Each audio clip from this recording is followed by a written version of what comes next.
বেটা কেনান আল্লাহ কেউ অস্বীকার করে বসলো। আমার মালিক ডাক দেয় বলেন নূরে তুমি একটা গাছ লাগাও। মনোযোগ দিবেন। নূহ নবীরে বলেন নূহ তুমি একটা গাছ লাগাও। বলে রব গাছ লাগায় হবে কি? বলবে গাছের তক্তা দিয়ে জাহাজ বানাবা। আল্লাহ নবী নূহ আলাইহিস সালাম 100 বছর আগে একটা গাছ লাগাইলেন। লোকেরা ডাক দেখে নূহ রে গাছ কি জন্য তুমি লাগাও?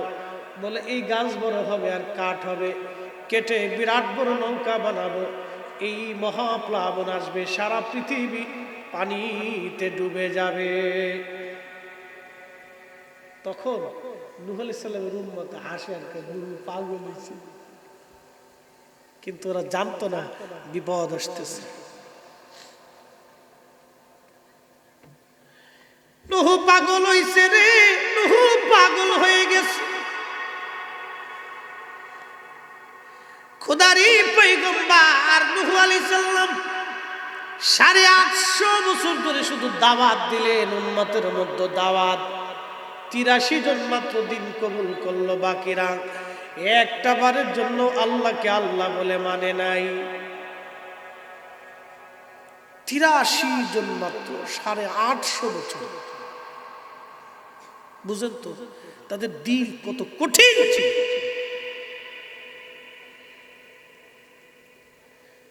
কত কঠিন দিনের অধিকারী। গাছ লাগাইলেন 100 বছর আগে, ফলাফল হবে 100 বছর পরে। ঠিকই 100 বছরে বিরাট বড় গাছ হলো। আল্লাহর পয়গম্বর গাছ কেটে তক্তা বানাইয়া বিরাট বড় নৌকা বানাইলেন। 3 তলা বিশিষ্ট নৌকা, 3 তলা বিশিষ্ট বিরাট বড় জাহাজ। নূহ নবী কিন্তু 3.5 হাত মানুষ ছিলেন না। নূহ আলাইহিস সালাম মিনিমাম হলেও আদম সফিউল্লাহর 2 পুরুষ পরে। আদম সফিউল্লাহর বেটার নাম ছিল হযরতে শীশ আলাইহিস সালাম। শীশ আলাইহিস সালামের বেটা, তারপরে নূহ আলাইহিস সালাম। নূহ নবীর 4টে বেটা ছিল, হাম, সাম, ইয়াফেস, কেনান। হাম, সাম, ইয়াফেস, কেনান। কেনান ডুবে মরল। হাম, সাম আর ইয়াফেস 3 জন বেঁচে রইল। হাম, সাম আর ইয়াফেস হলো এই মানব জাতির সব যত শাখা আছে, আফ্রিকা বলেন, ইউরোপ বলেন, আমেরিকা বলেন, আরব বলেন, আজম বলেন, ভারত বলেন, পাকিস্তান বলেন, হাম, সাম, ইয়াফেস এই 3 জনের বংশধর সবাই। হাম, সাম, ইয়াফেস এই 3 জনের বংশধর আমরা সবাই। এর মধ্যে কেউ কালা, কেউ ধলা, কেউ বাদামি, কেউ মাটি কালার, কেউ ওই যে আপনার লাল কালার, কেউ একবারে ফেত ফেতে সাদা কালার। কষ্ট হইতেছে আপনাদের? শুনে যান। 3 জন থেকে মানব জাতির সূচনা। 3 জনের বংশধর আমরা। হাম, সাম, ইয়াফেস, কেনান। কেনান মরে গেছে, কেনান ছিল না। হাম, সাম আর ইয়াফেস এই 3 জন থেকে মানব জাতির বংশ বিস্তার হলো। সারা পৃথিবী আল্লাহ বললেন নূহ মহাপ্লাবন হবে। নূহ নবী বললেন রব মহাপ্লাবন বুঝবো কি করে? বলে তুমি রান্না করতে থাকবা, তোমার জ্বলন্ত চুলার ভিতর থেকে যখন পানি বের হবে তখনই বুঝবা সারা পৃথিবী পানিতে ডুবে যাবে। একসাথে বলবেন আল্লাহু আকবার। আল্লাহ পারেনি? আসতে বলেন পুলিশে ধরবো। আল্লাহ পারেনি? আগুনের চুলার ভিতর থেকে পানি বের হবে, তখনই বুঝবা পৃথিবী শেষ, ডুবে যাবে।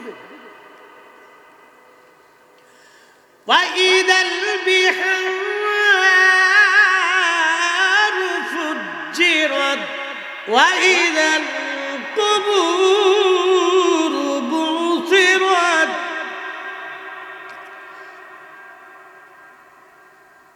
মহেশখালীবাসী সমুদ্র উদ্বেলিত হবে, সমুদ্রের পানিগুলি পৃথিবীতে আছাড় মারবে। এখান থেকে সমুদ্র কত কিলো? কত কিলো? 1.5 কিলো, 2 কিলোই ধরলাম। 2 কিলো তো কাক দিলি শেষ। আমার দিকে তাকান, নামাজ কেন পড়বেন না? আপনাদের তো মরণের ঝুঁকি বেশি। মরণের ঝুঁকি থেকে কেউ মুক্ত না, আপনারা বেশি। ঘুমাই রয়েছেন, সকালবেলা উঠে দেখবে ধুয়ে নিয়ে চলে গেছে। বাংলাদেশ সরকারও জানবে না কি হয়ে গেছে। যদি ওনার ইচ্ছা হয়ে যায়, কিছুই করে না। এই জন্য কখনো নামাজ কাজা করবেন না। সমুদ্র মাত্র 2 কিলো। কোরআন বলতেছে ওয়াইদাল বিহারু ফুজ্জিরাত, সমুদ্র উদ্দোলিত হবে, সমুদ্রের তলদেশটাকে আল্লাহ উঁচা করে দিবেন। 1991 তুফানে কেউ আসেননি এখানে? 1991 তুফান দেখছেন না? দেখছেন তো আপনারা? কত ফিট পানি আসছিল? 18 ফিট এক পানি। এই এলাকা পুরা পানিতে তলায় গেছিল না? বাড়িঘর কি ছিল? কিচ্ছু ছিল, মাটির উপর ভাসছে, মাটির সাথে পানির সাথে ভাসায় নিয়ে চলে গেছে। সুনামি, ইন্দোনেশিয়া সুনামি হয়েছে। আহা, 2 লক্ষ মানুষ পানির সাথে আল্লাহ ভাসায় নিয়ে চলে গেছে। 1450 বছর আগে আল্লাহর কোরআনে যাহা বলেছে তাহাই ঠিক। কথা কম না কেন? ঠিক, যাহা বলেছে তাহাই ঠিক।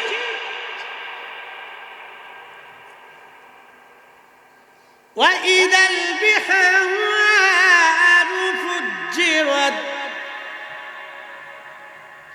সমুদ্র উদ্বেলিত হবে। সমুদ্রের পানিগুলি নিচ থেকে আল্লাহ পাক তুলে ধরবেন, সমুদ্রের তলদেশ আল্লাহ উঁচা করে দিবেন। আপনাদের এখানে একটা দ্বীপ আছে, সেন্ট মার্টিন আছে না? এখান থেকে কত সময় লাগে ট্রলারে? গেছেন নি কখনো? কক্সবাজার থেকে কত সময় লাগে? 5-6 ঘন্টা। 5-6 ঘন্টা সময় লাগে। সেন্ট মার্টিন দ্বীপ, আপনি কি জানেননি আজ থেকে 500 বছর আগে দ্বীপের কোনো অস্তিত্ব পৃথিবীতে ছিল না। আজকে দ্বীপের ইতিহাস আপনাদেরকে শোনাই দিয়ে যাই।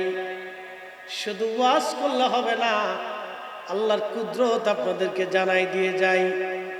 1000 বছর আগে এই উপমহাদেশে একটা ভূমিকম্প হয়েছিল, বিরাট বড় ভূমিকম্প হয়েছিল। আল্লাহু আকবার। তখন তো বিল্ডিং সিল্ডিং এত কিছু ছিল না, যার কারণে মানুষ ভূমিকম্প বুঝতে পারে নাই। ও যুবকেরা শুনে যাও, ও আমার মা বোনেরা ঘরের ভিতর থেকে শুনে যাবেন। আমি সহজ সরল ভাষায়, সাবলীল ভাষায় বলার চেষ্টা করতেছি।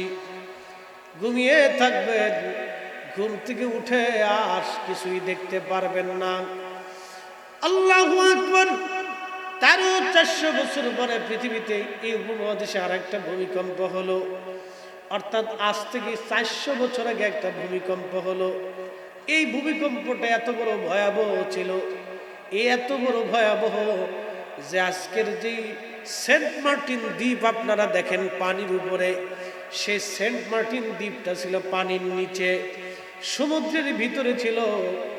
এই ভূমিকম্পের কারণে আবার আল্লাহ রাব্বুল আলামিন এই সেন্ট মার্টিনটাকে ধাক্কাইয়া উপরে উঠাইয়া আমার আল্লাহ বঙ্গোপসাগরের 3 ফিট উপরে আমার আল্লাহ উঠাই দিলেন। একবার জোরে বলা যাবে আল্লাহু আকবার। আমরা যদি সারা দিন সারা বছর যদি ঠেলাঠেলি করি, কোনো একটা দ্বীপ বানাইতে পারি না।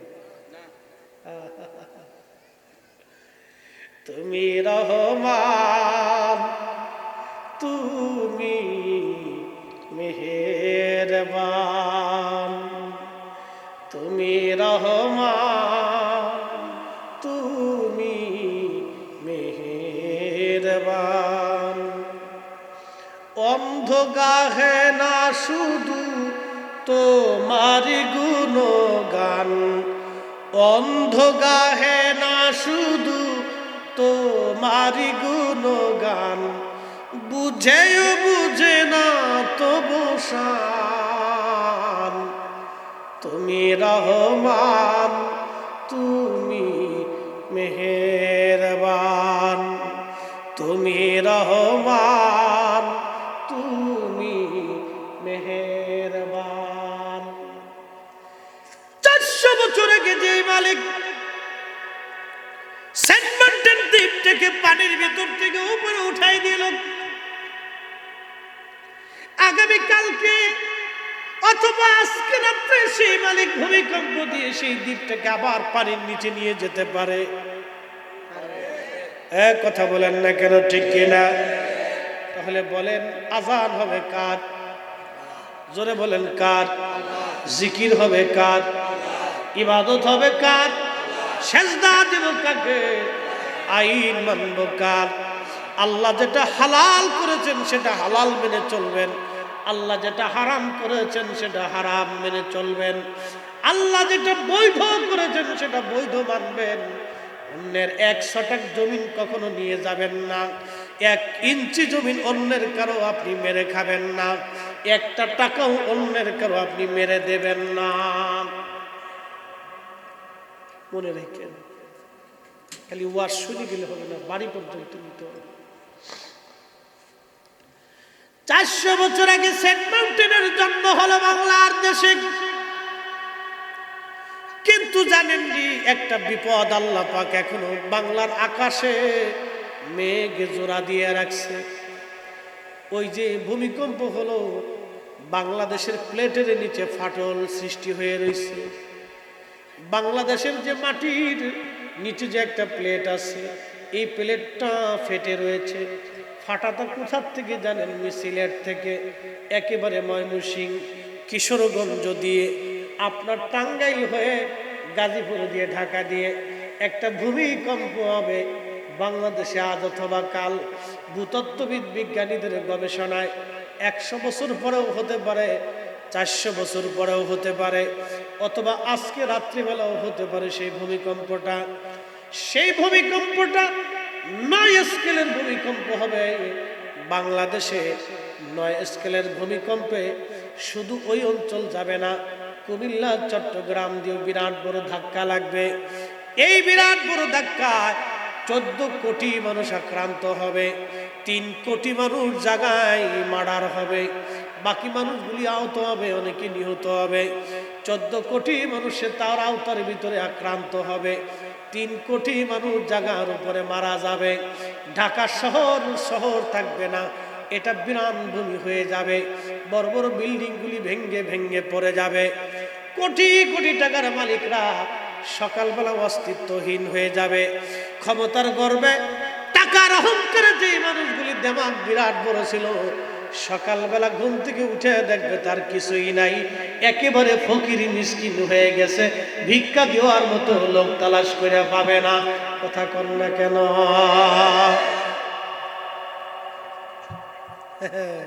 বুঝছে তারপরে ও আজকালই শুনলে হবে, বুঝে বাড়ি পর্যন্ত নিয়ে যেত।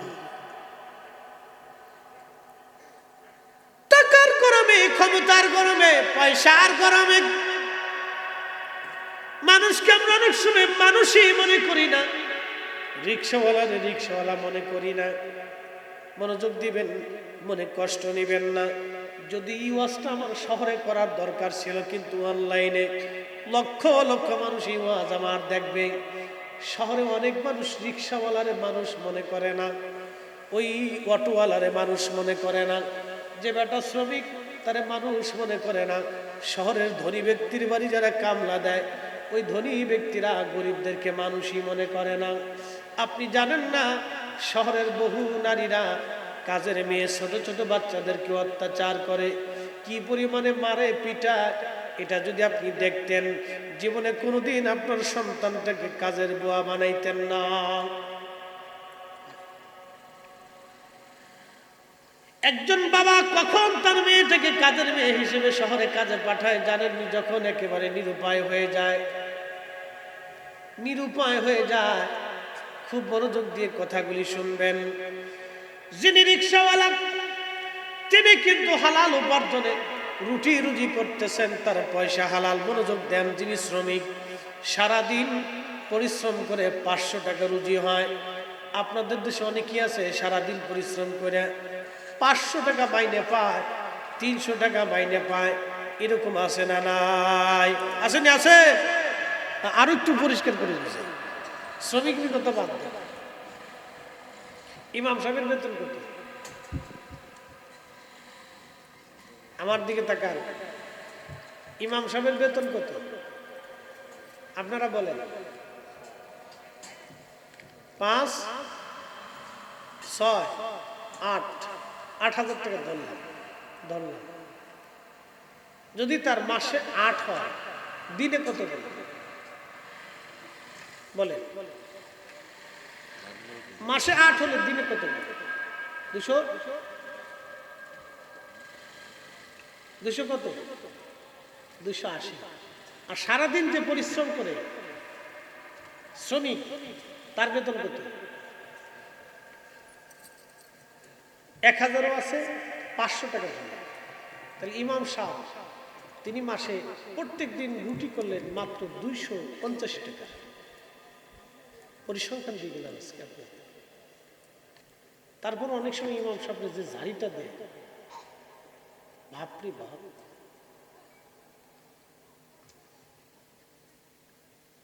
আপনারা ভাবেন যে ইমাম সাহেবের জুব্বা খুব চকচক করে, মানে কোটি কোটি টাকার মালিক না? পরিসংখ্যান দিল আপনি 500 পাইলেন, ইমাম সাহেবের প্রত্যেক দিনের রুজি মাত্র 250 টাকা। সারা দিনের পরিশ্রমের ফসল মাত্র 250 টাকা। আপনার ডিউটি সকাল 8টা থেকে বিকেল 4টা অথবা রাত 8টা পর্যন্ত, আর ইমাম সাহেবের ডিউটি 24 ঘন্টা।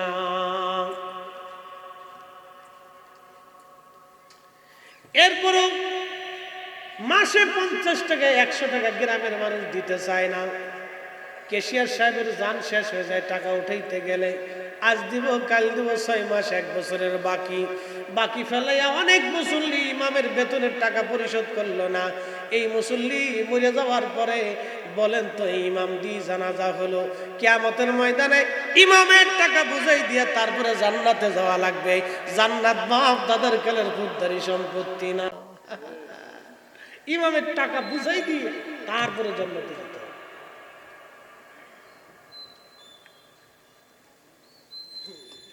পরিসংখ্যান আপনাকে বুঝিয়ে দিলাম। 500 টাকা যিনি রুজি করেন তার টাকাটাকে সম্মান করা লাগবে। আমি বলতে চাইছিলাম, যিনি শ্রমিক তাকে সম্মান করতে হবে, ওই শ্রমিকের স্থানে তাকে সম্মান করা লাগবে। আমি 1000 কোটি টাকার মালিক হতে পারি, শ্রমিক যদি না হতো তাহলে আমার বিল্ডিং কে বানাই দিত?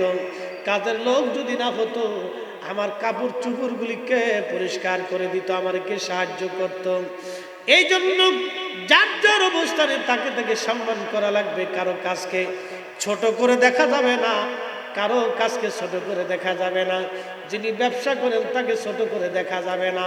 কিন্তু আজকে একটা পরিসংখ্যান আপনাদেরকে দিয়ে যায়, সারাদিন পরিশ্রম করে যে লোকটা 500 টাকা রুজি করেন, 500 টাকা মাইনে পান, 500 টাকা যে লোকটা রুজি করেন, এই লোকটার সম্পূর্ণ পয়সা হালাল, টাকা হালাল, তার খাবার হালাল, তার পানি হালাল, তার রিজিক হালাল, তার তরকারি হালাল, তার ঘর হালাল, ফ্যানের বাতাস হালাল, তার রক্ত হালাল, তার এই শরীর হালাল, তার গোশত হালাল, সব কিছু হালাল। কিন্তু ঘুষের টাকা দিয়ে, টেবিলের উপরে কলমের কাগজ দিয়ে, খুশা দিয়ে মেরে দিয়ে যে লোকটা টেবিলের নিচ দিয়ে টাকা নিয়ে 500 কোটি টাকা রুজি করলো, ওর সব কিছুই হারাম। ও 1000 বারো হজ করলে একটা হজও আদায় হবে না। আর প্রত্যেক দিন 5 ওয়াক্ত নামাজ জামাতে বললে 1 ওয়াক্ত নামাজও কবুল হবে না। কথা বল না কেন? বুঝে তারপরে যাবে। জোরে বলেন আলহামদুলিল্লাহ, আরো জোরে। আলহামদুলিল্লাহ বলাইলেন কেন? ভালো আছেন এই জন্য আলহামদুলিল্লাহ বলাই। আল্লাহ আপনাদেরকে আমাদেরকে কম খাওয়াইতেছে, কিন্তু ভালো হচ্ছে। হালালটা, পরিশুদ্ধটা, তাইয়্যিবটা, পবিত্রটা, খেয়ে তারপরে কবর হচ্ছে। কাটা মহেশখালীবাসী পৃথিবী অল্প সময়ের জন্য বলছিলাম সমুদ্র উদ্বেলিত হবে, সারা পৃথিবী ধ্বংস হয়ে যাবে সেই দিন। আল্লাহু আকবার। 1991 বিরাট বড় তুফান আপনারা দেখেছেন, বিরান হয়ে গেল বহু মানুষ। আবারও তুফান যে কোনো সময় আসতে পারে, যে কোনো মুহূর্তেই হতে পারে, বলা তো মুশকিল। কিন্তু 1450 বছর আগে আমার আল্লাহ বললেন ওয়া ইদাল কুবুর বুশিরাত, আমি আল্লাহ রাব্বুল আলামিন হাসরের মাঠ কায়েম করব। কবর থেকে মানুষগুলি উঠে উঠে উঠে উঠে আমি আল্লাহর দরবারের দিকে দৌড়াইতে থাকবে। আলিমাত নাফসুম মা কদ্দামাত ওয়া আখারাত, আল্লাহর কোরআন বলতেছে সেই দিন মানুষ জানবে সে আগে কি পাঠাইলো, কি নামাজ পাঠাইছে, কি রোজা পাঠাইছে, কি হক পাঠাইলো, কি হালাল পাঠাইলো, কি জিন্দেগি পাঠাইলো। আমি আল্লাহ মানুষদেরকে সব দেখাই দিব, সব সেদিন আল্লাহ দেখাই দিবে। আপনি কি করছেন, কি না করছেন, কি পাঠাইছেন, কি আমল করছেন, কি নামাজ দিছেন, কি জিকির দিছেন, কি ফিকির দিছেন, কি রোজা দিছেন, কি হক দিয়েছেন, কি হালাল দিয়েছেন, এগুলি আল্লাহ আপনাকে সেদিন দেখাই দিবে। আলিমাত নাফসুম মা কদ্দামাত ওয়া আখারাত। এরপর আল্লাহ আবার স্পষ্টভাবে আমাদেরকে বলতেছে ইয়া আইয়ুহাল ইনসান মা গররাকা বিরাব্বিকাল কারীম। হে মানব জাতি, কিসে তোমাকে আল্লাহ থেকে জুদা করে দিল বলো? কে কে তোমাকে আল্লাহ থেকে জুদা করে দিল বলো? কে তোমাকে আল্লাহ থেকে জুদা করে দিল বলো? আল্লাযী খালাকাকা ফাসাওয়াকা ফাআদালাক। আমার দিকে তাকান। অনেক মানুষের প্যারালাইসিস রোগ হয়, হাত আছে কিন্তু শক্তি নাই। কথা কন ঠিক কিনা? হাত আছে শক্তি নাই, পা আছে শক্তি, শরীর আছে শক্তি, প্যারালাইসিস। বলেন তো, প্যারালাইসিস রোগ যদি হয়ে যায় সেনাপ্রধান হলে কি হবে? দাম নাই। বাংলাদেশের সবচেয়ে বড় ডাক্তার হলে কি হবে? দাম নাই। রাষ্ট্রপতি, প্রধানমন্ত্রী, ডিসিএসপি যাই বলে বলে কোনো দাম নেই। প্যারালাইসিস হয়ে গেছে, তার জীবনটা শেষ, বরবাদ, কিচ্ছু নেই। এই জন্য সব ক্ষমতার মালিক যিনি, তিনি আল্লাহ। তিনি বলতেছেন আল্লাযী, যিনি খালাকাকা, সৃষ্টি করেছেন তোমাকে, ফাসাওয়াকা ফাআদালাক, সুবিন্যস্ত করেছেন।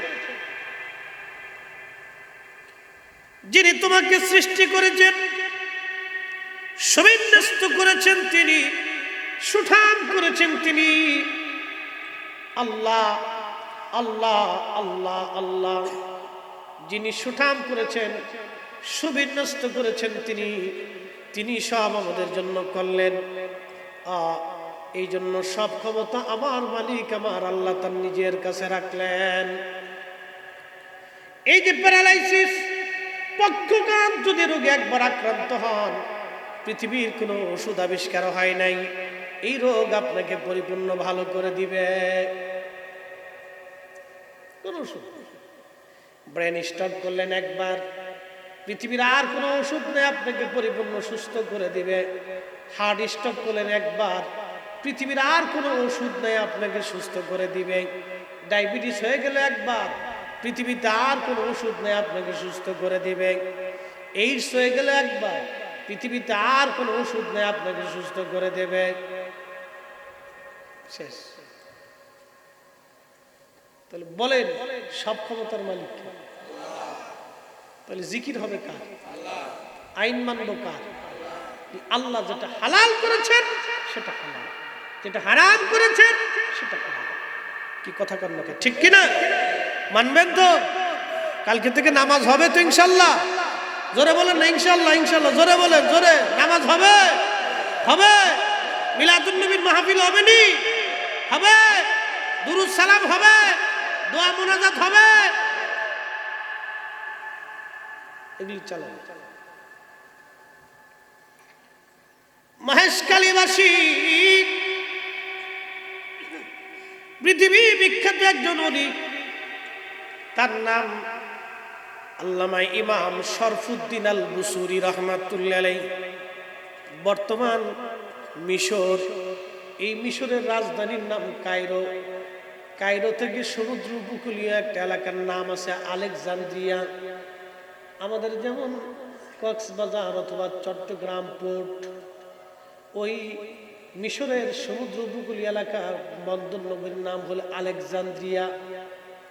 এই বন্দর নগরীতে একটা অলির বর্গা আছে, তার নাম আল্লামা ইমাম শরফুদ্দিন বুসুরি।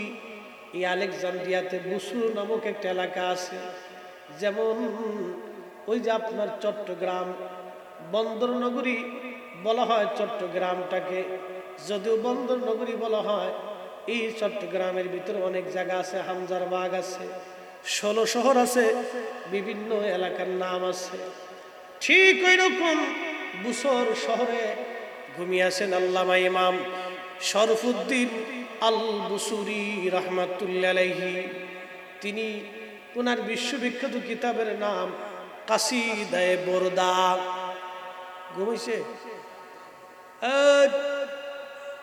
মুসল্লিরা ঘুমানো যাবে না, ঠান্ডা বাতাস বইতেছে, মাহফিলে বসলে খোদা রহমত আসে। অনেকে দেখবেন ওষুধ খাইলেও ঘুম হয় না, আবার মাহফিলে বইলে ঘুমায় যায়। মসজিদে গেলে ঘুম আসে আর ঘুম আসে, কারণ মসজিদ খোদা রহমতের জায়গা। ঠিক কিনা? মাহফিল আসলে একটু জিদটি আসবে, ধাক্কা মেরে দিত আর মারামারি করে দিত। বিপদ। আমরা ধৈর্য কম, অনেক ধৈর্য কম, ধৈর্য শক্তি কমে গেছে। তো ইমাম শরফুদ্দিন আল বুসুরি তিনি বলতেছে, আমি প্যারালাইসিস পক্ষঘাত রোগে আক্রান্ত হলাম, এক সাইড আমার পড়ে গেল। আল্লাহর ওলি বলেন, ঘরের মধ্যে থাকি, ঘরের মধ্যে সব পায়খানা পেশাবগুলি ঘরের মধ্যে হতে লাগলো আমার। ইমাম বুসুরি বলেন, দুনিয়ার মানুষটি ঘরের মধ্যে আমার পেশাব পায়খানা চলতে লাগলো। এইভাবে আমি চিন্তা করলাম, বসে থেকে লাভ কি?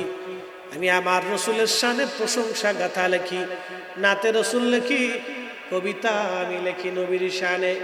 Kazi Nazrul under matric pass, আমার দেশের একটা ছেলে। ও বন্ধুরা রে, ভালো করে শুনে যান, আশিকে রসুল হওয়ার জন্য বিরাট বড় মুফতি হওয়া লাগে না। আশিকে রসুল হওয়ার জন্য বিরাট বড় ডক্টর ডিগ্রি লাগে না। আশিকে রসুল হওয়ার জন্য সুন্দর চেহারা লাগে না। আশিকে রসুল হওয়ার জন্য পয়সা হওয়া লাগে না। আশিকে রসুল হওয়ার জন্য বংশ লাগে না। যার দিল নবীর জন্য কাঁদে তিনি আশিক হতে পারে। কি কথা বলেন ঠিক কিনা? ইমাম শরফুদ্দিন বুসুরি কবিতা লিখে নবীর শানে নাত লেখে। কাজী নজরুল আমার নবীর শানে নাত লিখতে লিখতে 4500 মতো লিখলেন। ত্রিভুবনের প্রিয় মুহাম্মদ এলো রে দুনিয়ায়, রে সাগর আকাশ বাতাস দেখবি যদি, আয় রে সাগর আকাশ বাতাস দেখবি যদি।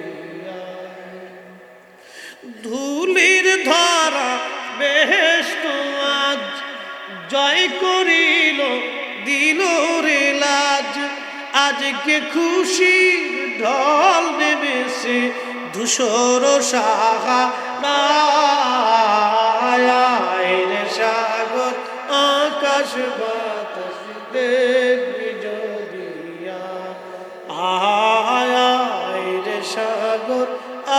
আকাশ বাতাস দে। এইরকম নাতে রাসূল ইমাম বুসুরি বসে বসে লেখে।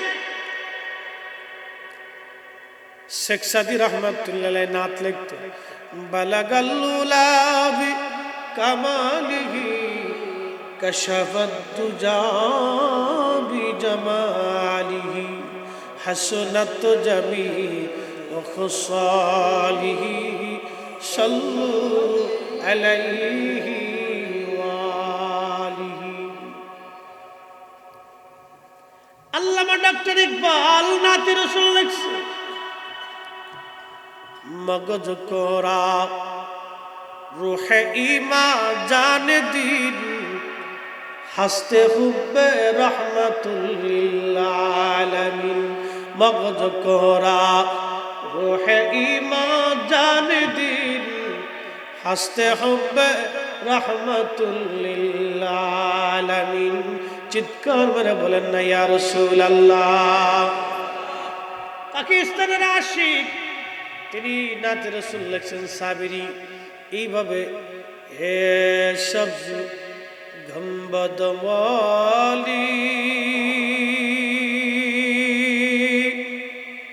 মঞ্জুর দুআ করনা जब वक्त नजर आए आका दीदार अता करना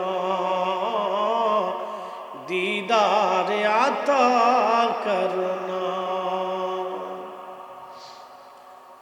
मैं कब्र अंधेरी में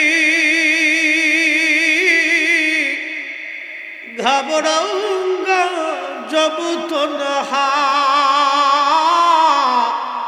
मैं कब्र अंधेरी में घबराऊंगा जब तन्हा, इमदाद मेरी करनी आह जाना रसूल अल्लाह, इमदाद मेरी करनी आज़ाना रसूल अल्लाह। रोशन मेरी तुरबत को लिल्लाह जरा करना, जब वक्त नजर आए आका दीदारे अता करना, दीदारे अता करना। सलातुन या रसूल अल्लाह अलैकुम,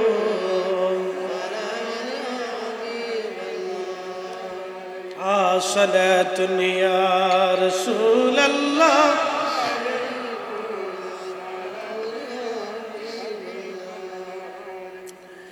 আল্লামা ইমাম বুসুরি তিনি লিখতেছেন কাসিদায়ে মুরদা মুকাদ্দামার ভিতরে তিনি লেখেন, আমি পক্ষগত্রকে আক্রান্ত নাতে রাসূল লিখতে লিখতে লিখতে লিখতে আমি একটা পাণ্ডুলিপি করে ফেললাম। আমার নবীর প্রশংসা আমি লিখতে লাগলাম। আমরা যদি নবীর প্রশংসা করি, আমার দেশের কিছু ভাইরা আপনারা বেদাতি বলে। এক কথা কন না কেন, জোরে বলেন। এর বেদাতের ফতোয়ার গোষ্ঠী কি নাই বুঝেন নাই মনে হয়। আমার ফরিদপুরের ভাষায় বললাম, এর বেদাতের ফতোয়ার গোষ্ঠী কি লাই, ওর বেদাতের ফতোয়ার গাট্টি বুকসা নিয়ে ঘুমাই থাকুক, ও ছাতা দেখার টাইম সুন্নিদের নাই। কথা কন না কেন, ঠিক কি না? চলবে? কষ্ট দিছে কাবার কাছে তোর দরকার নেই, না থাকলি না কুল্লু খালাস। তার মানে বোঝা গেছে রাত 12টার সময় সুন্নিরা তাবারকের লোভে বসে থাকে না, এরা নবীর লোভে বসা। কথা কন না কেন, রসুলের এশকে বসে রয়েছে। ওরা যারা বলে আমরা সুন্নির পাগল, তাদের বোঝা উচিত আমরা সিন্নির পাগল না। রাত 12টায় কোনো মুসলমান সিন্নির লোভে এইভাবে বসে থাকে না। আমরা অরিজিনালি আসলে রসুলের প্রেমের পাগল।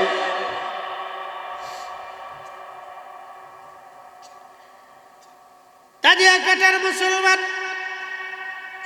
শরফুদ্দীন বুসরি বললেন, আমি একদিন রাত্রিবেলা ঘুমানো স্বপ্নের ঘরে দেখি রে রাহমাতুল লিল আলামিন আমার নবী তশরিফ আনছে।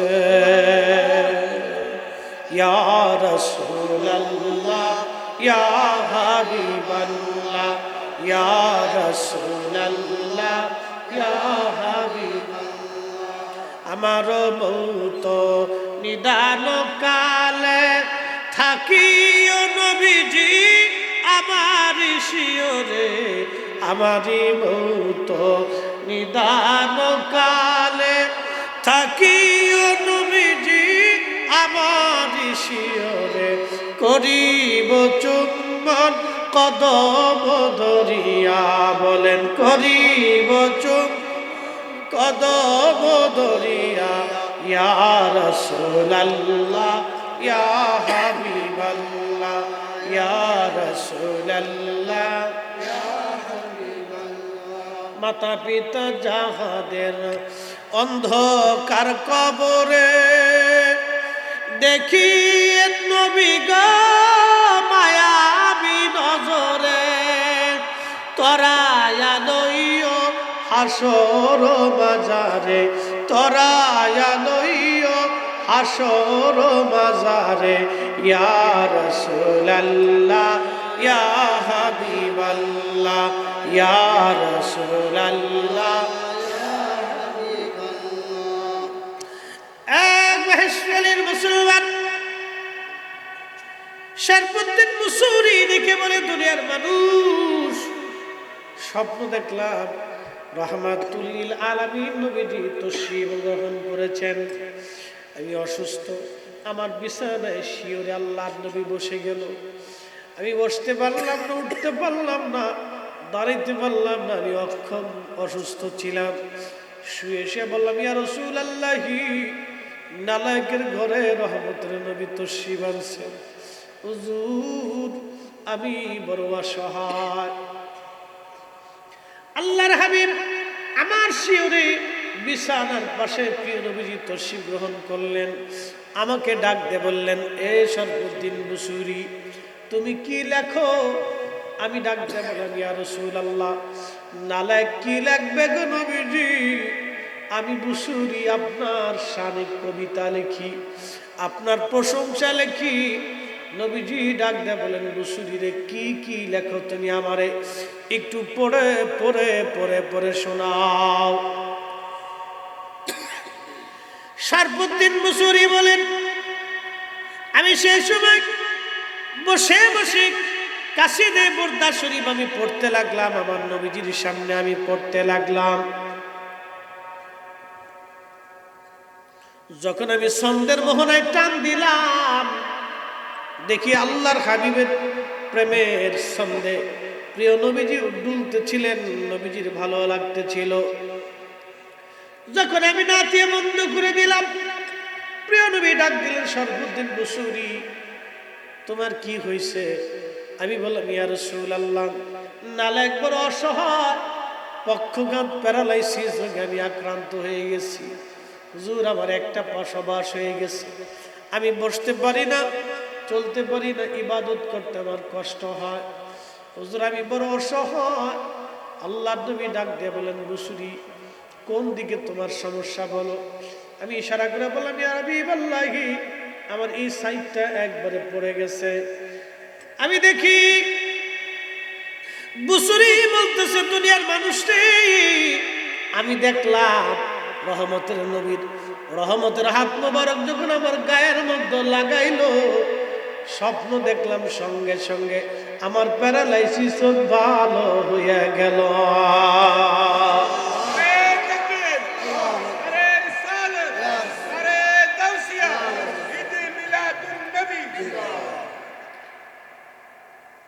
এ সবজ গম্বদ वाले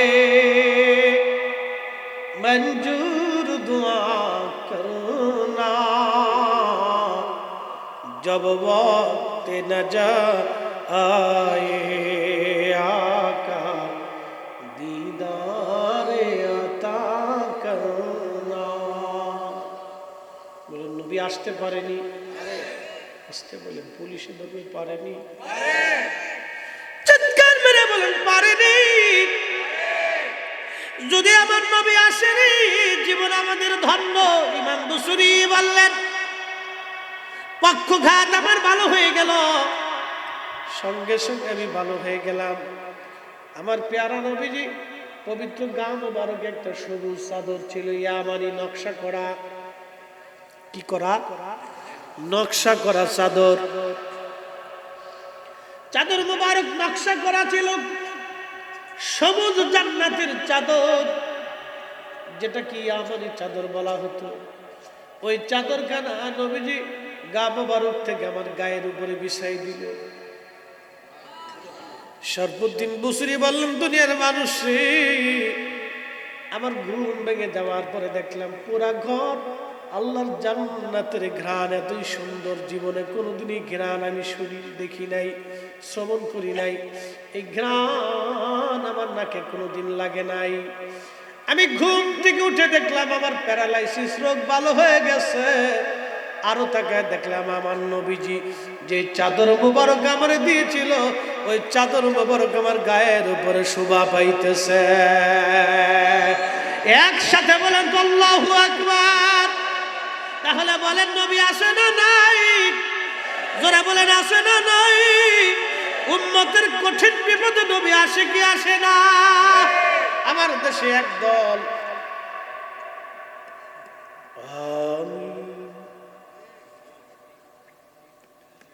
এরা বলে মুহাম্মদ রাসূলুল্লাহ কদ মাতা, মুহাম্মদ মরে গেছে,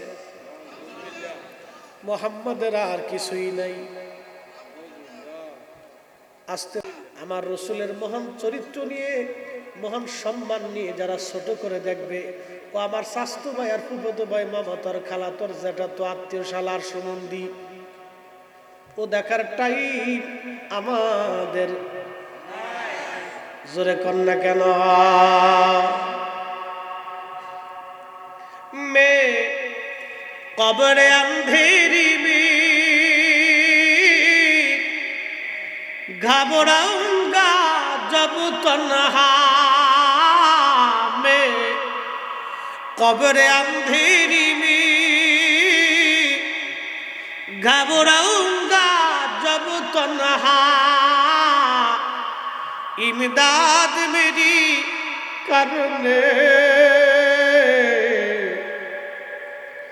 जान रसूल अल्लाह, इमदाद मेरी करने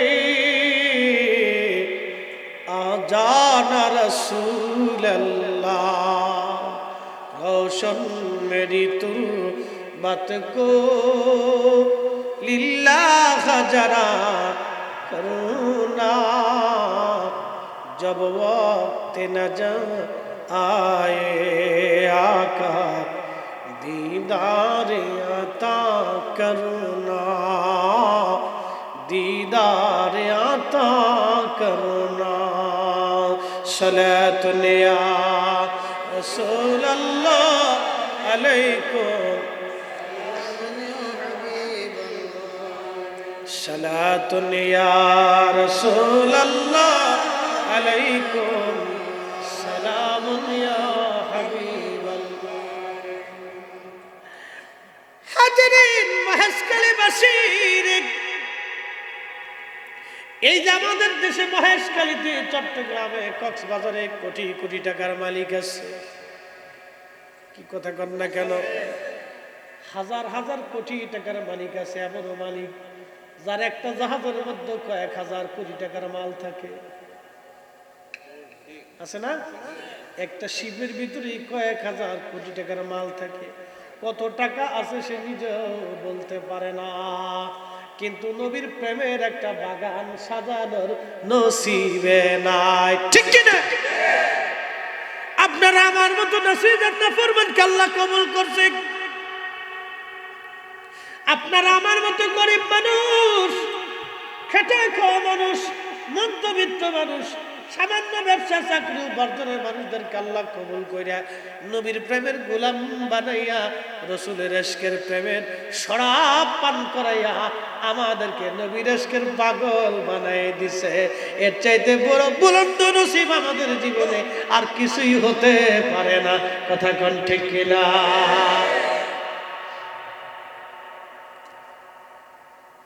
কারবালার ময়দানে সৈন্য ছিল 22,000 ইয়াজিদের। প্রধান সেনাপতি যিনি, বলবো প্রধান সেনাপতি যিনি, তার নাম সেনাপতি আমর বিন সাদ। পরিচয়টা দিয়ে যায় তার কত বড় ছিলেন দেখেন। তার বাবার নাম ছিল সাদ বিন আবি ওয়াক্কাস রাদিয়াল্লাহু আনহু। পৃথিবীর মধ্যে নবীর জমানাতে আল্লাহর নবী দুনিয়াতে থাকা অবস্থায় 10 জন সাহাবীর নাম বলে জান্নাতের সার্টিফিকেট দিয়ে গেছেন। একজনের নাম আবু বকর ফিল জান্নাতি, ওমর ফিল জান্নাতি, ওসমান ফিল জান্নাতি, আলী ফিল জান্নাতি, তালহা ফিল জান্নাতি, জুবাইর ফিল জান্নাতি, সাদ বিন আবি ওয়াক্কাস ফিল জান্নাতি।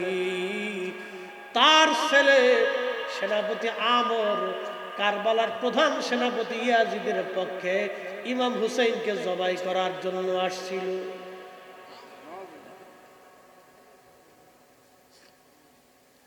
এই জন্য রসুলের পক্ষে থাকা নসিব লাগে। কি লাগে? নসিব, নসিব লাগে, নসিব। সাদ বিন আবি ওয়াক্কাস ফিল জান্নাতি, সাইদ ইবনে জুবাইর ফিল জান্নাতি, আবু উবাইদা ইবনে জাররাহ ফিল জান্নাতি, আব্দুর রহমান ইবনে আউফ ফিল জান্নাতি। 10 জন সাহাবীকে নবীজি জান্নাতের সার্টিফিকেট দিলেন। একজন সাহাবী সাদ বিন আবি ওয়াক্কাসের সন্তান, উনি ইন্তেকাল করেছিলেন। তার ছেলেটা আমর বিন সাদ টাকার ক্ষমতার জন্য আজকে আহলে বাইত রাসূলের বিরুদ্ধে 22,000 সৈন্যের কমান্ডার হইয়া দাঁড়ায় রয়েছে। শুধু টাকা অর্থের কারণে, ক্ষমতার জন্য এদেশের মানুষ বেঈমান হয়ে যায়, নাফরমান হয়ে যায়।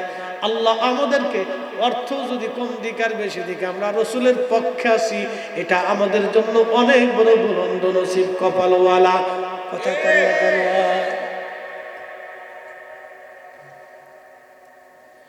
হাজিরিন, আহলে বাইত রাসূল, আওলাদ রাসূল হযরত ইমাম হুসাইন রাদিয়াল্লাহু আনহু কারবালার ঘটনা অনেক বড় লম্বা, শুধু একটু বোঝানোর জন্য বলতেছি। ইশকে রাসূল, রাসূলের পক্ষে থাকে, এটা আমাদের জন্য বুলন্দ নসিব। ইমাম হুসাইনের পবিত্র মস্তক মুবারক কেটে বর্ষার আগায় বিধাইয়া তারা সুদূর কুফা থেকে, ওই কারবালা থেকে রওনা হয়ে তারা কুফা নগরে আসলো। কুফার গভর্নর ছিল ওবায়দুল্লাহ ইবনে জিয়াদ। ইবনে জিয়াদ ছিলেন ওবায়দুল্লাহর বাবার নাম জিয়াদ। জিয়াদের বাবার কোনো পরিচয় খুঁজে পাওয়া যায় না। জিয়াদ যার সন্তান ছিল, তার জন্মটা ছিল অবৈধভাবে। এই জিয়াদের ছেলের নাম ছিল ওবায়দুল্লাহ। রক্তের ভিতরে বিরাট বড় ভেজাল। মনে রাখবেন, আমার রসুলের সম্মান নিয়ে যারা ছোট করে দেখে, ছোট করে বলে, নবীর শানকে যারা ছোট করে বলে, ছোট করে দেখে, প্রত্যেকটার জন্মের ভিতরে ভেজাল আছে। কষ্ট হচ্ছে? একসাথে বলেন তো আল্লাহু আকবার। হাত উঁচা করে, হাত উঁচা করে বলেন।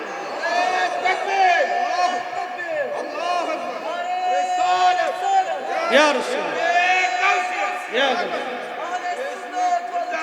জিন্দাবাদ, জিন্দাবাদ। এই ইবনে জিয়াদ মসজিদে কুফাতে হুসাইন রাদিয়াল্লাহু আনহুর পবিত্র মস্তক পায়ের কাছে রাখছে। ভাষণ দিচ্ছে হাজার হাজার মুসলমান। মনোযোগ দিবেন। আপনারা অনেক সময় বিভ্রান্ত হয়ে যায়, বলেন হুজুর এরাও তো নামাজ কালাম পড়ে, এরাও তো রোজা রাখে, এরাও তো যাকাত হজ সদকা দেয়, এদের ভিতরে তো বিরাট বড় বড় হাজী সাহেব আছে। আজকে কোন হাজির হজ কবুল হবে কোনটা পাক্কা হাজি, কোনটা পাক্কা নামাজি, কোনটা পাক্কা ইমানদারি ঘটনা থেকে আজকে আপনারা বুঝে যাবেন। হযরতে আহলে বাইত রাসূল, আওলাদে রাসূল ইমাম হুসাইন রাদিয়াল্লাহু আনহুর পবিত্র মস্তক কুফার মসজিদের ভিতরে ওই আপনার মিম্বরের সামনে রাখা হলো। উবাইদুল্লাহ ইবনে জিয়াদ মিম্বরে বসিয়া আহলে বাইত রাসূলের পবিত্র মস্তক তার পায়ের সামনে রাখছে।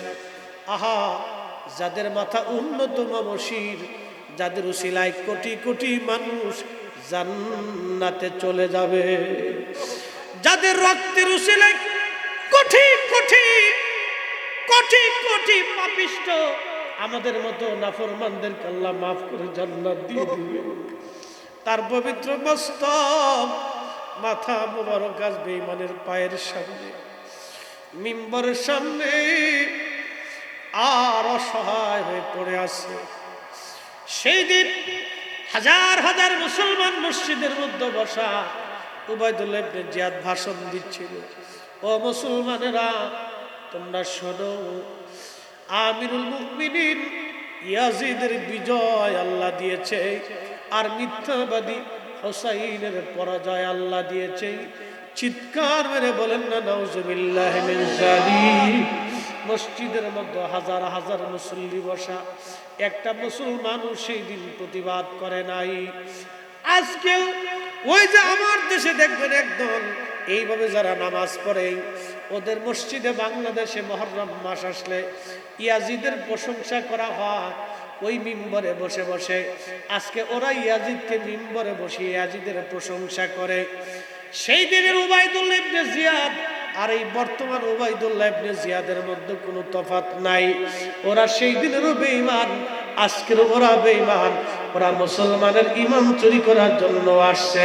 আমরা সুন্নি মুসলমান যতদিন পর্যন্ত জিন্দা থাকবো, এই জমিন থেকে রাসূলুল্লাহর শানের বেয়াদবি, আল্লাহর হাবিবের ইজ্জতের বিপক্ষে আমরা কখনোই মেনে নিব না। জীবন চলে গেলেও আমরা মানব না। হাত উঁচা করে বলেন ঠিক না বেঠে? সাচ্চে মুসলমান তারা, নামে মুসলমান, ইমানদারের ঈমান নিয়ে করছে যারা খেলা, ওরাই তো আসলে এজিদেরই চেলা। দাড়ি টুপি পাগড়ি আছে, দেখতে মাওলানা, ভিতরে নাই নবী প্রেম, ইয়াজিদে ভরা। হেশখালীবাসী মনোযোগের সাথে শুনে যাবেন। হাজার হাজার মুসল্লি, কেউ প্রতিবাদ করে নাই। মসজিদের ভিতরে, মসজিদের এক কোণা একজন আশিক রাসূল বসা ছিলেন। তার নাম হযরত ইবনে আফিফ রাদিয়াল্লাহু আনহু। তিনি অন্ধ ছিলেন, চোখে দেখতেন না। তিনি হযরত ইবনে আফিফ মসজিদের এক কোণায় দাঁড়ায় গর্জন ছেড়ে দিয়ে বলেন, এ মারজানার বেটা, নিমখারাম, কাকে তুমি আমিরুল মুমিনিন বলতেছো? নবীর দুশমনকে। ইয়াজিদকে তুই আমিরুল মুমিনিন বলতেছিস, আর আমার রাসূলের আওলাদকে আজকে মিথ্যাবাদী বানাইছিস। আমি ইবনে আফিফের চোখ যদি ভালো থাকতো রে, আজকে মসজিদের মধ্যেই তোকে কতল করে দিতাম। আল্লাহু আকবার। মসজিদে মুসল্লি হাজার হাজার, ইমানদার কয়জন? জোরে জোরে জোরে জোরে জোরে। মুসল্লি হাজার হাজার, ইমানদার কয়জন? ইমানদার কয়জন?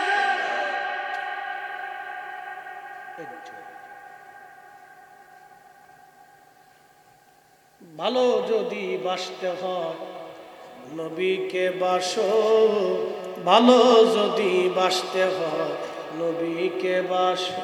নবী তরানেওয়ালা, নবী বাঁচানেওয়ালা, প্রাণের চেয়ে অধিক ভালো নবীকে বাসো। ভালো যদি বাসতে হয় নবীকে বাসো। হাজিরিন, মসজিদে মুসল্লি হাজার হাজার, ইমানদার মাত্র একজন। আমার নবী বলেন, লা ইউমিন ইমানের স্বাদ হবেই না হাত্তা আকুনা হাব্বা ইলাইহি মিন ওয়ালিদিহি ওয়া ওয়ালাদিহি ওয়ান নাসি আজমাইন। তোমার ছেলে মেয়ে সন্তান সন্ততি বাবা মা আত্মীয় স্বজন পৃথিবীর সব কিছু থেকে তুমি যদি তোমার রসুলকে মহব্বত করতে না পারো তুমি ঈমানদার হবা না, ঈমানদার হবা না। একটা মা কলিজার ভিতর থেকে তার সন্তানটাকে ভালোবাসে, মা ভালোবাসে কলিজার ভিতর থেকে, বাবা ভালোবাসে কলিজার ভিতর থেকে। যদি আপনি বুঝতে চান তাহলে আপনি দেখবেন ডিসকভারি চ্যানেল মাঝে মধ্যে বাঘেরা সিংহরা মহিষদেরকে দাবড় দেয় ধরার জন্য, এমনকি আপনি দেখবেন হরিণকে দাবড় দেয় ধরার জন্য। বাচ্চা হরিণ দৌড়ে কুলাইতে পারে না, কিন্তু মা হরিণ বাচ্চা রেখে চলে যায় না, বাঘের সঙ্গে মারামারি করে সমস্ত শক্তি দিয়ে চেষ্টা করে বাচ্চারে বাঁচানোর জন্য। একটা মহিষ গরু বাঘের সাথে মারামারি করে নিজের বাচ্চাটাকে বাঁচানোর জন্য। আপনি মাঝে মধ্যে দেখবেন মুরগার ডিম বাচ্চা ফোটার পরে এই মুরগিগুলি বাচ্চাগুলি নিয়ে জঙ্গলের মধ্যে যায়, বাচ্চারে খুঁটে খুঁটে খুঁটে খুঁটে মা মুরগি খাওয়াইতে থাকে। আর ওই সময় কাক বা চিল আসে বাচ্চা নেওয়ার জন্যে, দেখবেন মুরগিটা তার বাচ্চারে বাঁচানোর জন্য চিল কাকের সঙ্গে মারামারি করে, অথবা বন্য প্রাণীর সাথে মারামারি করে। ওই মুরগাটা তার জীবন উপেক্ষা করে বাচ্চাটাকে বাঁচানোর জন্য মারামারি করে। এটার নাম মা, এটার নাম মা, এটার নাম মা।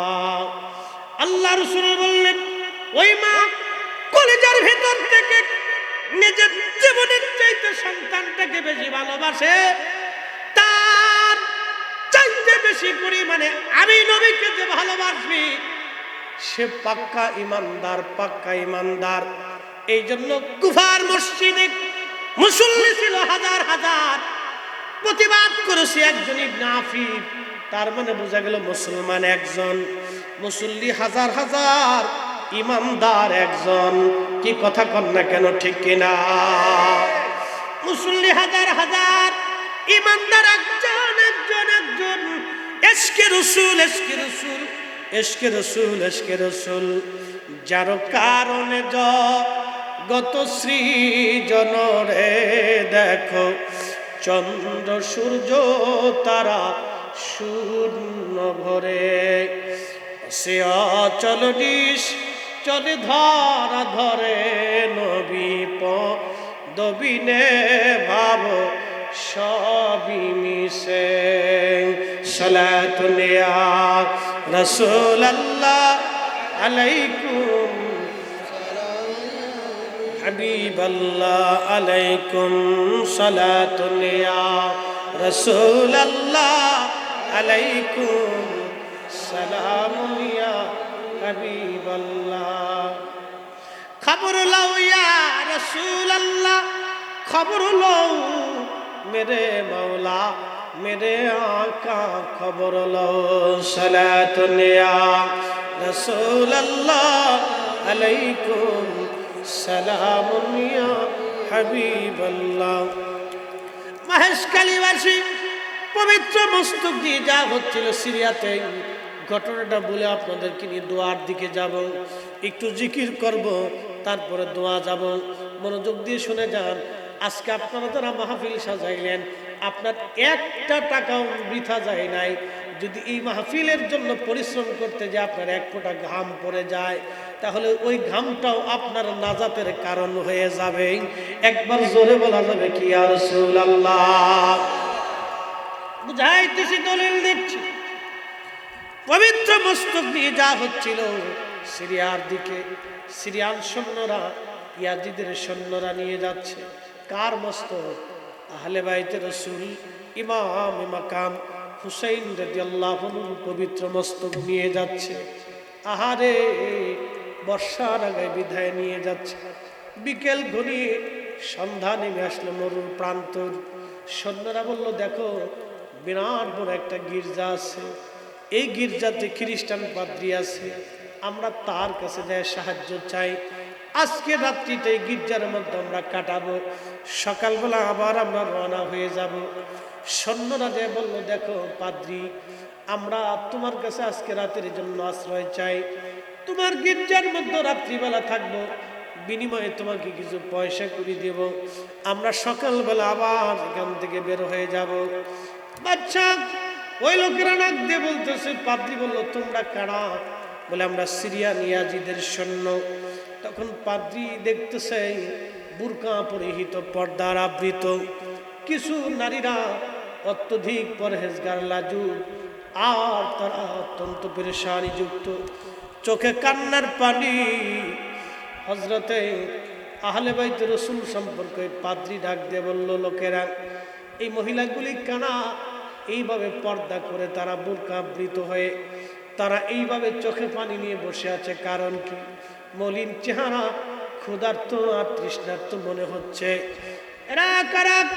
সিরিয়ান সৈন্যরা বলল, এরা আহলে বাইত রাসূল, নবীর বংশধর, নবীর পরিবারের মেয়েরা। জায়নাব উম্মে কুলসুম সহ আর অন্যান্যরা। তখন এই পাদ্রী ডাক দিয়ে বলল, আহা, বর্ষার আগে বিদায় রাখছে এই নুরানি চেহারার, সুন্দর সুন্দর চেহারার এই পবিত্র মস্তক কার? এই মাথা কার? বলবানি।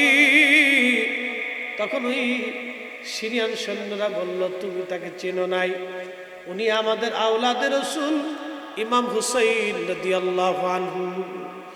পাদ্রী চোখের পানি ছেড়ে দিয়ে বললেন, তোরা কত বড় নাফরমান, এই মাথা তোরা কেন কেটেছ? তোরা নবীর উম্মত হইয়া নবীর দৌহিত্রের মাথা কেটে বর্ষার আগায় বিধাইয়া তোরা সিরিয়ায় রওনা করছ।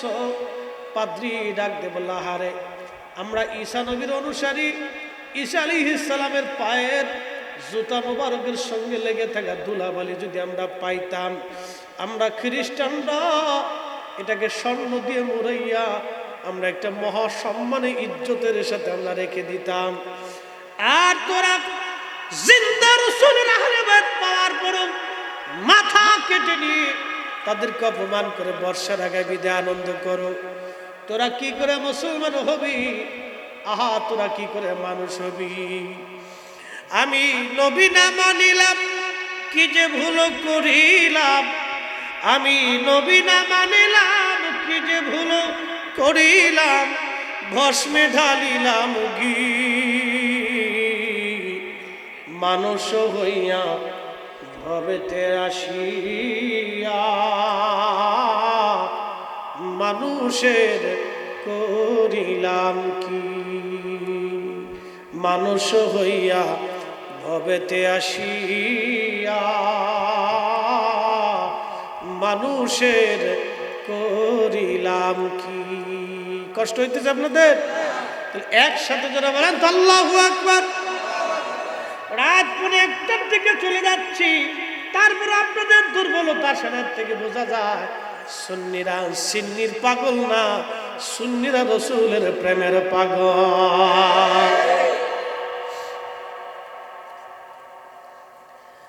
ওই পাদ্রী ডাক দিয়ে বলতেছে, সৈন্যরা, আমার গির্জার ভিতরে গোপন সিন্ধুকের ভিতরে আমি 10,000 স্বর্ণ মুদ্রা রাখছি।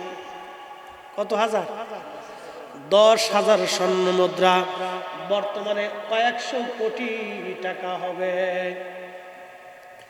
10,000 স্বর্ণ মুদ্রা রাখছি, তোদেরকে আমি 10,000 স্বর্ণ মুদ্রা সব আমি তোদেরকে দিয়ে দিব, কিন্তু একটা শর্ত, আজকে একটা রাতের জন্য কি ওই পবিত্র মাথা মোবারক আমার কাছে দিবি, আমি একটা রজনী মাথা মোবারকের খেদব। না না, হয় না। চিৎকার মেরে জোরে বলেন না ইয়া রাসূলুল্লাহ।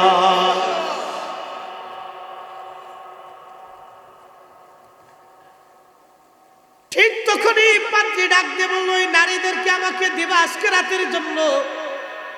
যদি আমি খ্রিস্টান, তারা রাসূলের পরিবারের ওই সম্মানিত ব্যক্তিদের আজকে একটা রাতের জন্য আমি বিশ্রাম এবং খাবার দাবারের ব্যবস্থা করে দিব। ওরা চিন্তা করলো 10,000 স্বর্ণ মুদ্রা পাবো, সারা জীবন পরিশ্রম করেও যা সম্ভব না, আজকে পাইলাম। ওরা চিনল টাকা কিন্তু রসুল ওরা চিনে নাই। কথা কন না কেন? নবী পাইতে হলে বুলন্দ নসিব লাগবে। আল্লাহ আমাদের মতো হতভাগাদেরকে আমার রসুলের গোলাম হওয়ার, নবীর পক্ষে দেখার মতো তৌফিক আল্লাহ আমাদেরকে দিয়েছেন। এর চাইতে বুলন্দ নসিব জীবনে আর কিছুই হতে পারে না, ঠিক কিনা? এর চাইতে বুলন্দ নসিব আমাদের জীবনে আর কিছু হতে মনে রাখবে। ওরা রাজি হয়ে গেল। অন্দর মহিলাদেরকে দায়িত্ব দিয়ে দিলেন। পাদ্রী হযরতে আহলে বাইত রাসূলদেরকে ভিতরে নিয়ে যাওয়া হলো। পবিত্র বস্ত্র তিনি হাতে করে নিয়ে গেলেন। একটা স্বর্ণের প্লেটের মধ্যে তিনি বসাইলেন। নিজের রুমের মধ্যে বিছানার উপরে বসাইয়া নিজে মাটির উপরে বসলেন, ফ্লোরে বসলেন, নিজে সম্মানের সাথে নিচে বসলেন। আল্লাহু আকবার। আল্লাহর ইমাম হুসাইনের পবিত্র মাথা মোবারক সামনে নিয়ে সম্মানের আসনে নিচে বসলেন। নিচে বসিয়া পানি এনে পবিত্র মাথা মোবারকের মধ্যে পানি দিয়ে ঢেলে ঢেলে চুল দাড়িগুলি, ধুলাবালি, রক্তগুলি ছিল এইগুলি ধুয়ে ধুয়ে পরিষ্কার করতে লাগলেন। ঠিক এমন সময় পাত্রী দেখলেন পবিত্র মাথা মোবারক থেকে একটা নূর মধ্য আকাশ পর্যন্ত চলে গেল। সুবহানাল্লাহ। কি আসতে না না হয় না, আরো জোরে বলেন ইয়া রাসূলুল্লাহ। পবিত্র নূর মুবারক মাথা মুবারক থেকে মধ্য আকাশ পর্যন্ত চলে গেল। ওই নূরের রাস্তার ভিতরে তাকিয়ে অনেক আশ্চর্য দৃশ্যগুলি দেখতে লাগলেন পাদ্রী। আর পাদ্রীর কলিজা খুলে গেল, কালবের দরজা খুলে গেল। তিনি তিনার পবিত্র জবান থেকে পড়তে লাগলেন লা ইলাহা ইল্লাল্লাহু মুহাম্মাদুর রাসূলুল্লাহ সাল্লাল্লাহু আলাইহি ওয়াসাল্লাম। একটু জিকির করেন লা ইলাহা, জোরে জোরে লা ইলাহা, ও লা ইলাহা, লা ইলাহা, হাসবি রাব্বি জাল্লাল্লাহ মা ফি কলবি গায়।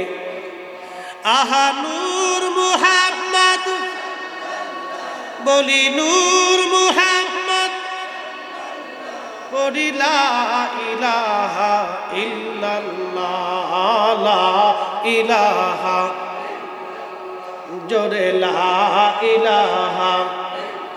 জবান খুলে আল্লাহ আল্লাহ আল্লাহ আল্লাহ, একসাথে আল্লাহ আল্লাহ আল্লাহ আল্লাহ আল্লাহ আল্লাহ আল্লাহ আল্লাহ আল্লাহ আল্লাহ আল্লাহ আল্লাহ আল্লাহ আল্লাহ আল্লাহ।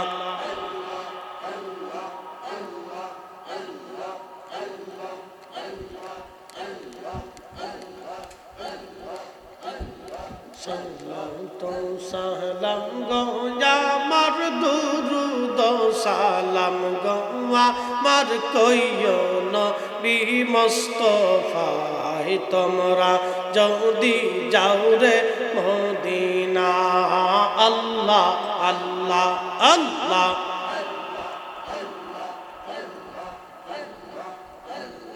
সালাতুন সালাম গো আমার দুরুদ সালাম গো আমার কইও নবী মুস্তাফায়, তোমরা যদি যাও রে মদিনা। আল্লাহ আল্লাহ আল্লাহ আল্লাহ।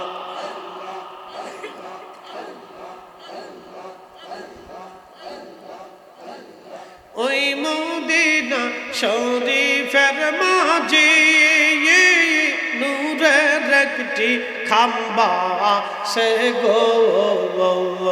ওই মদিনা শরীফের মাঝে নূরের একটি খাম্বা সে গো। সেই খাম্বাতে হেলান দিয়া সেই খাম্বাতে হেলান দিয়া খুদবা দিতেন মুস্তফা তোমরা যদি যাও গো মদিনা আল্লাহ আল্লাহ আল্লাহ আল্লাহ আল্লাহ আল্লাহ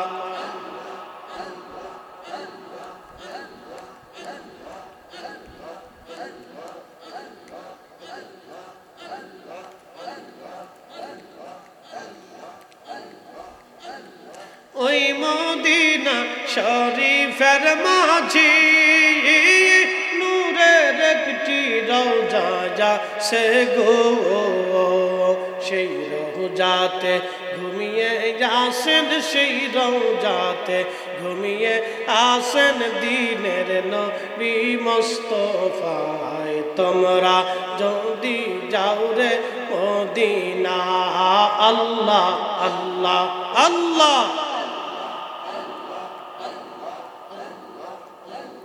সালাম সালাম গো আমার দুরুদ সালাম গো আমার কইও নবী মুস্তাফায় তোমরা যদি যাও রে মদিনা আল্লাহ আল্লাহ আল্লাহ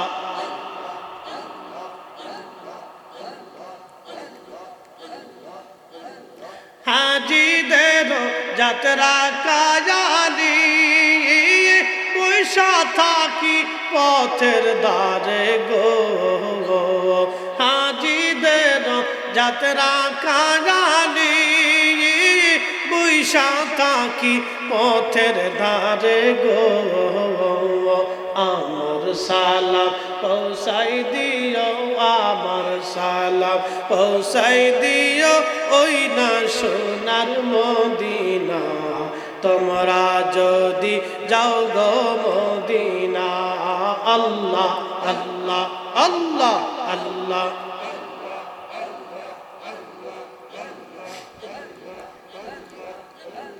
সালাতু সালাম গো আমার দুরুদ সালাম গো আমার কইও নবী মুস্তাফায় তোমরা যদি যাও গো মদিনা আল্লাহ আল্লাহ আল্লাহ আল্লাহ আল্লাহ আল্লাহ আল্লাহ আল্লাহ আল্লাহ আল্লাহ আল্লাহ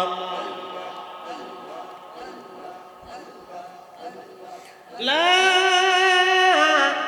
ইলাহা ইল্লাল্লাহ মুহাম্মাদুর রাসূলুল্লাহ সাল্লাল্লাহু আলাইহি ওয়াসাল্লাম বেঈমানরা টাকা নিয়ে তারা চলে গেল তারা দুনিয়া পাইল কিন্তু আখিরাত পাইল না আর পাদ্রী খ্রিস্টান হওয়ার পরেও আমার রাসূলের ইশকে আখিরাত করাই করিয়া জান্নাতের উচ্চ মাকাম নিয়া ঈমান নিয়ে আহলে বাইতে রাসূলের সঙ্গে কিয়ামতের ময়দানে হাসরে নাসর হইয়া জান্নাতে চলে যাবে একবার জোরে বলা যাবে কি মারহাবা রাসূলের পক্ষে থাকা এটা নসিব কি লাগে নসিব লাগে ওরা দেখলো কিন্তু পাইল না আর উনি এক নজর দেখে নিয়ে চলে এই জন্য আল্লাহ আমাদেরকে আল্লাহ রসুলের পক্ষে রাখছেন এটা আমাদের জন্য বুলন্দ নসিব নানানজন নানান কথা বলবে ওদিকে ভ্রুক্ষেপ দেওয়া যাবে তাকানো যাবে না অন্যদিকে মাইন্ড ঘোরানো যাবে না মনে রাখবেন যে মাটির উপরে আজ বসে রয়েছি আগামী দিন এই মাটির নিচে আমাদের ঘর হবে আমরা কবরে চলে যাব পৃথিবীটা ক্ষণস্থায়ী অল্প সময়ের জন্য এখানে কি গোরস্থান আছে দেখা যাবে কত বছরের গোরস্থান হবে কত 100 বছর বেশি হবে 200 বছরের গোরস্থান 200 বছরের গোরস্থান 200 বছর আগে যারা কবরে রাখা হয়েছিল তার কবরের অস্তিত্ব আজকে নাই 200 বছর আগে যাকে কবরে দেওয়া হয়েছিল তার কবরের পাশে দাঁড়ানোর মতো আজকে কেউ নাই না নাতি না পুতি না আর কেউ আছে কেউ তার কবরের পাশে দাঁড়ায় না ঠিক আমাদের একদিন ওইভাবেই হবে 200 বছর পরে আমাদের কবরের চিহ্ন হারিয়ে যাবে আমাদের কবরে দাঁড়ানোর মতো কেউ থাকবে না কিন্তু একজন তিনি আমাদেরকে ভুলবেন না রাহমাতুল লিল আলামিন তিনি আমাদেরকে বলবে না।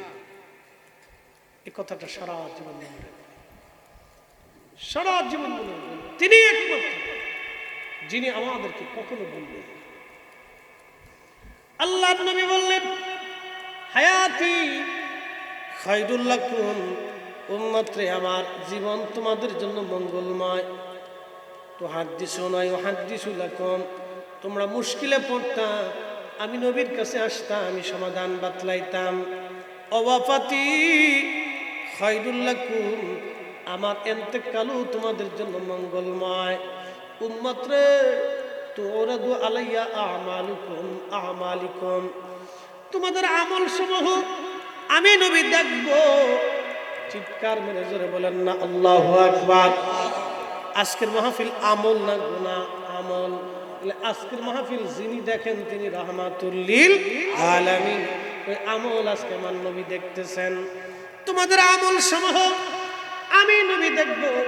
ফামা রাআইতু মিন খাইরিন হামাদুল্লাহ আলাইহি, তোমাদের আমল যদি ভালো দেখি উম্মত, তাহলে আল্লাহর দরবারে ওই রওজা মুবারক থেকে প্রশংসা গাবো, আল্লাহর প্রশংসা করব।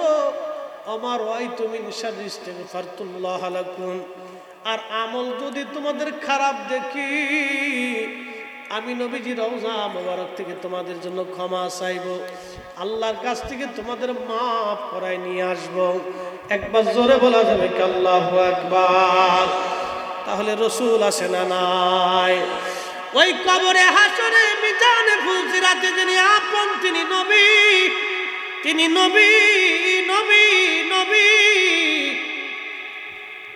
অতএব ভালোবাসলে নবীকে ভালোবাসতে হবে, পক্ষ নিলে নবীর পক্ষ নেওয়া লাগবে, দল করলে নবীর দল করতে হবে, জীবনের সব কিছু উজাড় করে দিতে হবে রসুলের জন্য।